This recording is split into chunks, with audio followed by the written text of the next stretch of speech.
Isa pa pala, habol ko na rin itong part na to. Yan, kunyari nasa menu kasi nasa labas kayo. Ayan. So, isa pang mga shortcut na option dito is baba nyo lang tong screen. Ito, drag down nyo lang. So, dito makikita nyo nito mga option ng Eco, Comfort, Sport, tapos Rest Mode, Camping. Yan, nandito na rin yung mga ilaw. Op. Ilaw ng LCD dito sa display nyo. So, mas maliwanag. Yan. Tapos, yung sounds, kung gusto nyo lakasin yung sounds nyo. Nandito rin yung option ng dark mode and light mode. Extended battery range, kung gusto nyo, again, what do you call this? Gamitin yung battery nyo. Natitirang onting battery nyo lang para ma-extend nyo pa. And spatial sound para naman sa speaker. And yung mga presets niya. And yung position ng speaker niya kung saan nyo gusto. Ayan. Natin dito. Ay, sa gitna. Ayan. Tapos, ambient lighting, mute media, parking comfort, front trunk, power off. Ayan. Noong nakaraan, nakala ko dito lang siya makikita yung power off. Meron din palang isang option na dito. Ayan. Ibababa nyo lang yung kunyari nasa labas kayo, ay, sorry.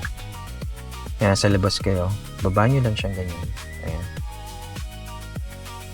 So, doon, eto, same lang din. Dito naman yung control ng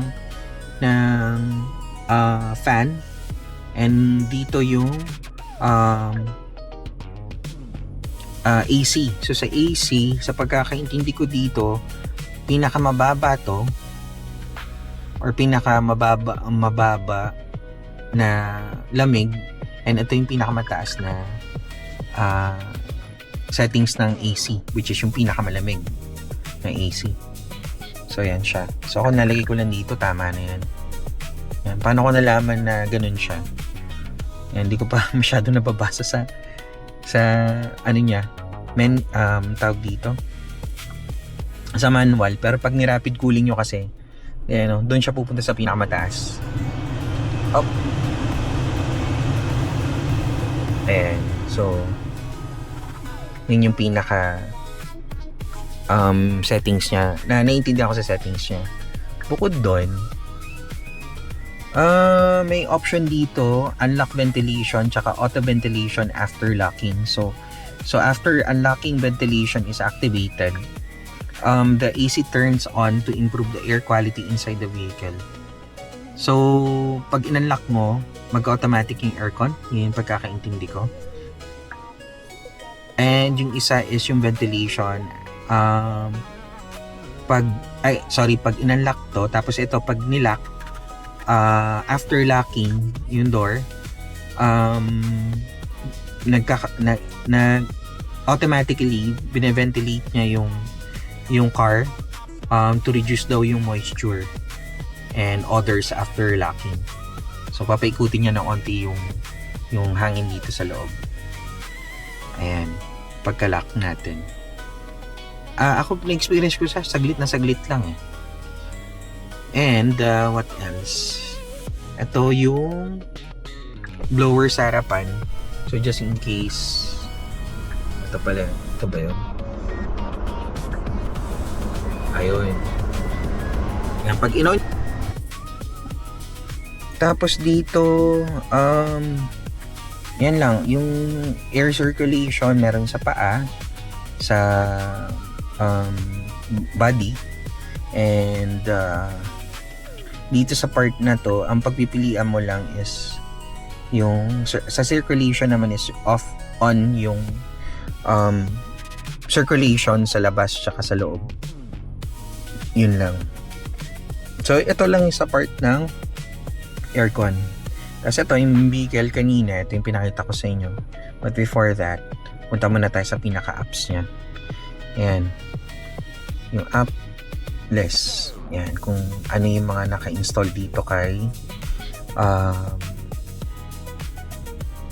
EX2NAD dashboard or dito sa multimedia niya. So, yung vehicle settings, ito rin siya. And ito rin yan.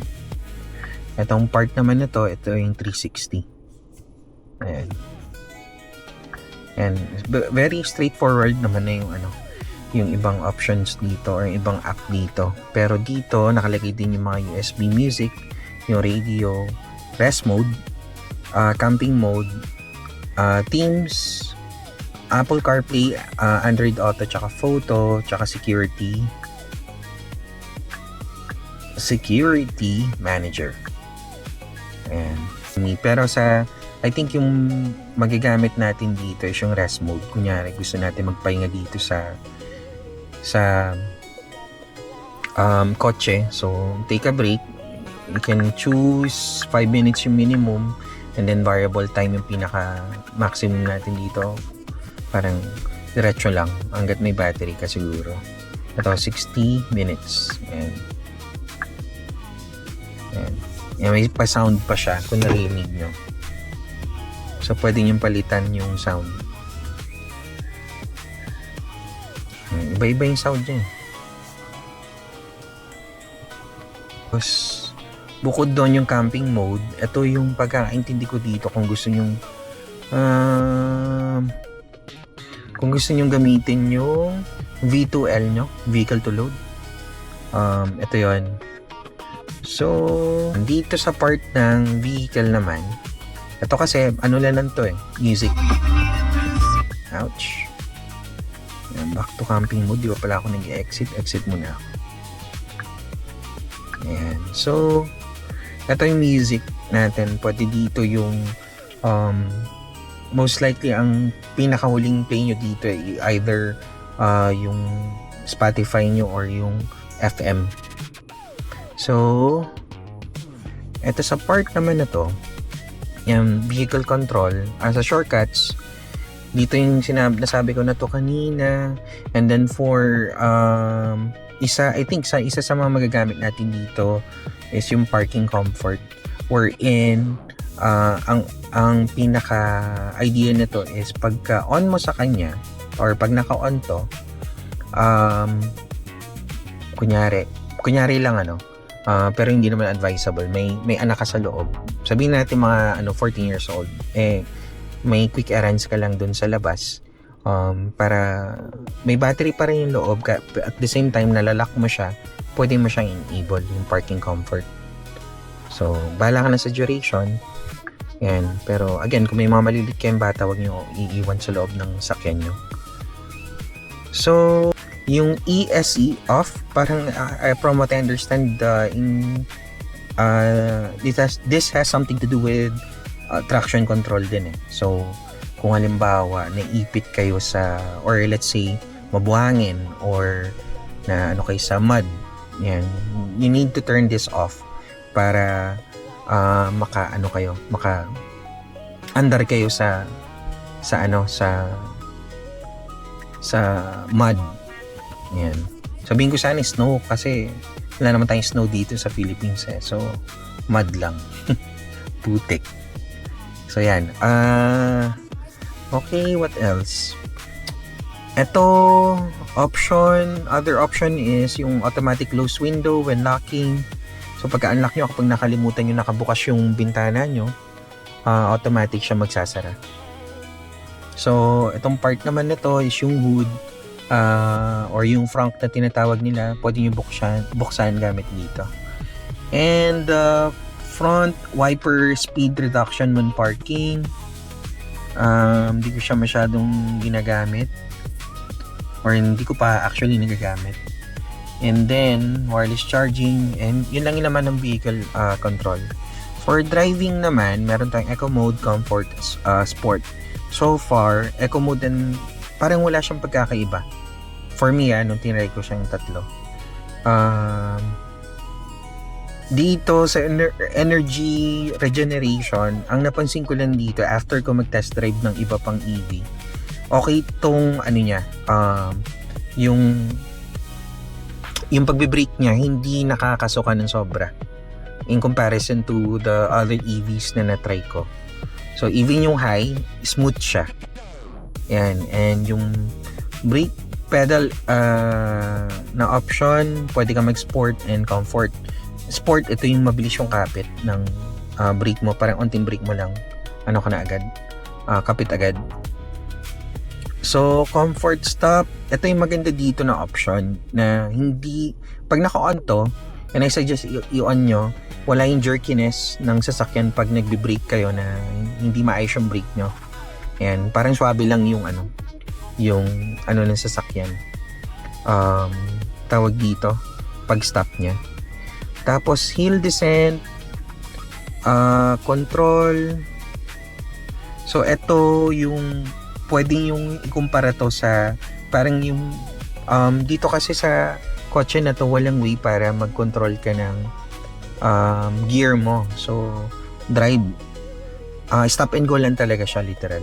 So, bakit ko sinabi yon? In connection sa galing kayo, sa Baguio kayo, papauwi na kayo. Syempre, pababa yun. So, sometimes, diba, ginagamit natin, naglo-lower tayo ng gear para kumapit or makatulong siya sa pagbe-brake, hindi masyado mag-init yung brake nyo. So, with the help of energy regen, pwede nyo rin siyang gamitin tong hill descent or HDC na magko-control siya or magtutulong siya para mas safe and comfortable yung pagbaba nyo. So, para kayo nag-engine brake in a sense. Yan yung pagkakaintindi ko ng gamit ng HDC. ESC off, na discuss na natin. Auto hold. Then sa lights, ito ang astig nitong lights na to. So kung mapapansin nyo, itong low beam, po pwede nyo siyang i-adjust gamit tong option na to. So halimbawa yan, ipa 5 ko. Kita ba? Ayan, bababa siya. And kung gusto ko siya ibalik dun sa normal, lagay ko lang sa 0, tataas siya. Yan, di ba? Tapos ang kagandahan dito naman sa intelligent high beam, kapag naka high kayo, automatic daw siya magbababa ng ilaw kapag may kasalubong kayo. So para hindi makasilaw kayo. Ayan. Itong interior illumination, door opening, ito pagka bukas yun ng sakyan, naka-on siya. What else? Kasi walang option dito na on-off lang to. Ayan. Tapos, itong ambient light. Yan lang din siya. Yung gamit niya. Para lang dito, bago-baguhin yung kulay. Yan lang siya. Tapos, dito sa part ng ambient lighting, ito lang din siya. Gusto niya hinaan. Ayan o. Yun yung gamit niya. Pinapatay ko na to. Actually, ito pala. So, sa driver assist, lane keeping assist, ito, magagamit yun lang siya pag nasa 60 kilometers yung takbo nyo. So, ang idea is kapag yung kotse is lumabas doon sa lane, unknowingly, warning siya. And pre-collision assist, ang kagandahan, itong isa sa mga reason kung bakit pinili ko talaga tong max na version kasi nga itong automatic emergency braking, for me, this is very important, especially pag paperam ko to or gagamitin ng misis ko. Paperam tuloy. May-ari pala misis ko na itong sakyan. Hindi pala ako yung may-ari. Nakakalimot. Ayan, may forward collision warning din kapag malapit na mag-warning siya na tatama na kayo. And bukod dyan, ang alam ko may isa pang option dito na wait lang. Ito, leading vehicle departing alert. Ito naman tong function na to, pagkakaintindi ko. So, nasa traffic kayo. For some reason, wala kayo sa ulirat. Yung nasa harapan nyo, umusad na kayo, hindi pa. I-warningan kayo. Magkakaroon dito ng beeping sound or warning na nauna na yung sa harapan nyo. Oh, ibig sabihin nun, mag-move na rin kayo. Yun siya. So, sa display,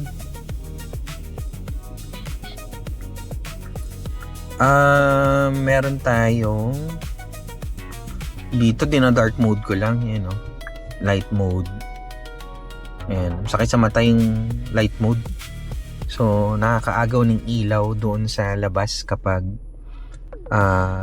nagda-drive ka. So, dark mode ko na lang to lagi.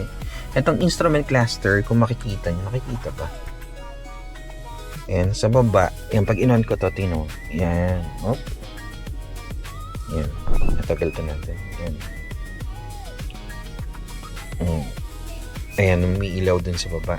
Bukod dyan, ewan ko pa ako umiilaw sa labas. Kung ano pa yung gamit nyo sa labas. Pero napansin ko lang dito sa part na to. Pag binuksan ko siya, ayan, umiilaw siya. Tapos center display, ito para dun sa, itong display mismo. Tapos language, time zone, at saka yung remaining range. Ang remaining range ginagamit ko dito. Ay, wait pala. Time zone is, kung hanapin nyo yung time natin, yun, Asia, Manila lang. For remaining range, standard, tsaka dynamic. Ito, pinagkaiba niya lang, yung standard computation ng EX2, versus dynamic. Ito naman habang tumatakbo kayo, kung ano yung tapak nyo, dynamic yung, or kumbaga, nagbe-base doon yung remaining range nyo na possible yung possible matira sa battery mo or makonsume mo na battery or magamit mo na battery. So yun siya. What else? Sound. Sa sound, spatial dito sa part na to, yan, bahala na kayo magtimpla dito, pero may mga default or preset na pwede kang piliin. So ako, ito, pinaglalaroan ko pa. Pagdating sa sound niya, okay naman. Acceptable for me. And what else? So far, merong ringtone, speed, dependent volume control, touch feedback sound, vehicle lock tone. Sa vehicle lock tone, pag nilalock mo yung kotse mo, ito yung mga sound niya.